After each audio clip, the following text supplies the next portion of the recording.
Hustle Studios.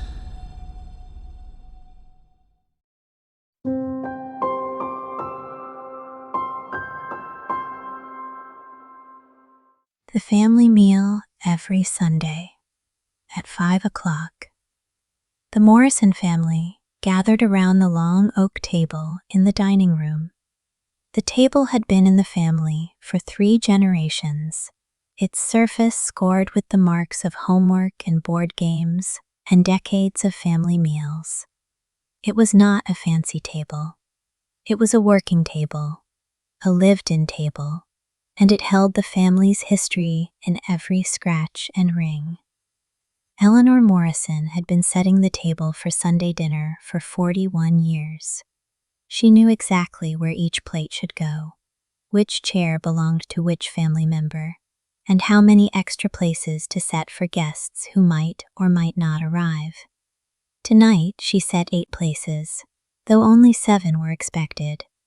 The extra place was for her mother, who had passed away 2 years ago, but whose presence was still felt at every family gathering. Her daughter Claire arrived first, as always, carrying a bowl of roasted vegetables and a loaf of crusty bread. She set the bowl on the sideboard and kissed Eleanor on the cheek. "The carrots are from my garden," she said, "the first ones of the season." "Your father will be pleased," Eleanor said. "He loves your carrots."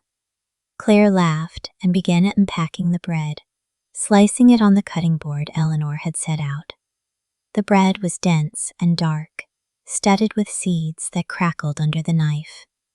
The slices fell open, revealing a soft interior that smelled of wheat and yeast and the faint sweetness of molasses. Eleanor's husband Robert came in next, carrying a pot of soup he had been simmering since noon. It was a butternut squash soup, thick and golden, and it filled the kitchen with a warmth that seemed to settle into the walls and the furniture and the very air of the house. He set the pot on the trivet at the center of the table and lifted the lid to let the steam escape. The scent rose in a warm cloud, carrying notes of roasted squash, cinnamon, and a hint of nutmeg. "Smells wonderful," Eleanor said, and Robert smiled the small, quiet smile he reserved for moments of genuine pleasure. Their son, David, arrived with his wife Maria and their 2 children, Lily and James. The children ran immediately to the living room, where a basket of toys waited for them, and Maria followed to help them settle. David carried a bottle of wine and a container of olives his friend had brought back from a trip to Greece. He set them on the sideboard next to Claire's vegetables and stood for a moment, looking around the dining room with the expression of someone taking stock of a place he knew well. "The table looks perfect," he said. "It always does," Eleanor replied, though she felt a small flush of pleasure at the compliment. The table was set with the good dishes, the ones with the blue pattern that Eleanor's mother had collected over the years. Each plate was slightly different, the blue designs ranging from simple flowers to intricate scenes of countryside villages. The napkins were cloth, a soft blue that matched the dishes, and they were folded into simple squares and placed at each setting. The glasses were clear crystal, catching the light from the chandelier and throwing small rainbows across the tablecloth. Robert ladled the soup into bowls while Claire set out the bread and butter. Maria returned from the living room with the children, who climbed into their chairs with the energy and enthusiasm of small animals. James immediately reached for a piece of bread, and Maria gently redirected his hand to the butter dish first. "Say please," she said. "Please," James said, and Claire passed him the butter with a smile. They ate the soup in a companionable silence, broken only by the sounds of spoons against bowls and the occasional comment about the flavor or the texture or the warmth of the soup against the cool evening air.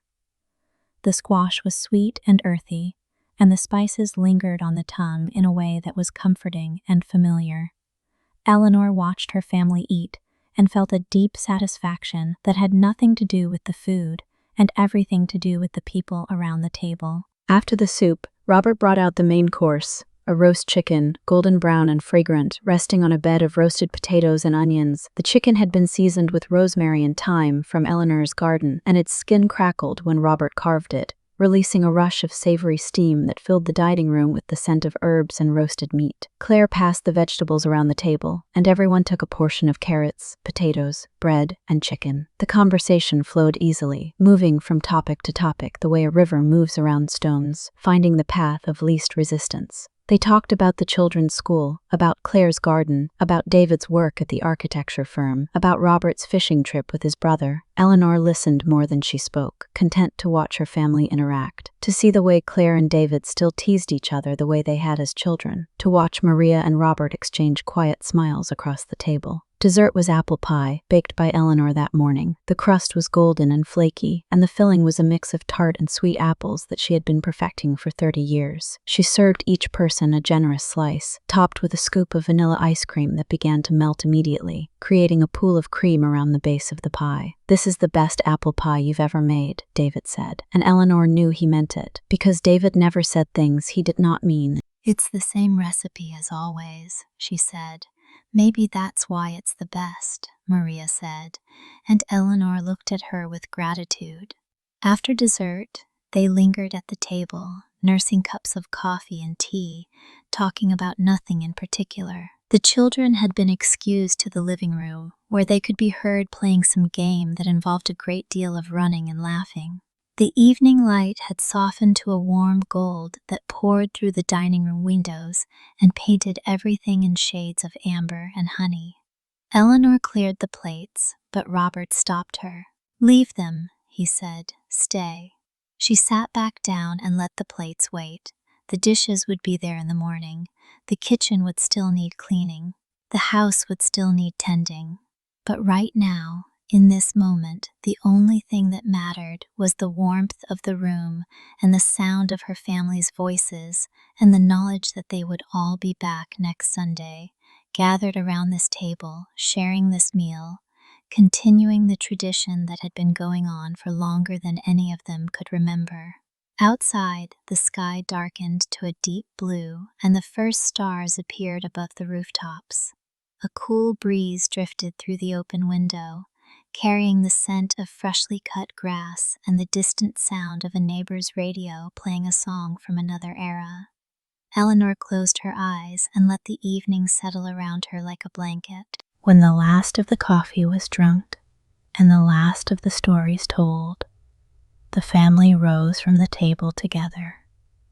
Hugs were exchanged, goodbyes were said, and the house slowly emptied until only Eleanor and Robert remained, standing in the quiet dining room surrounded by the evidence of a meal shared and an evening well spent.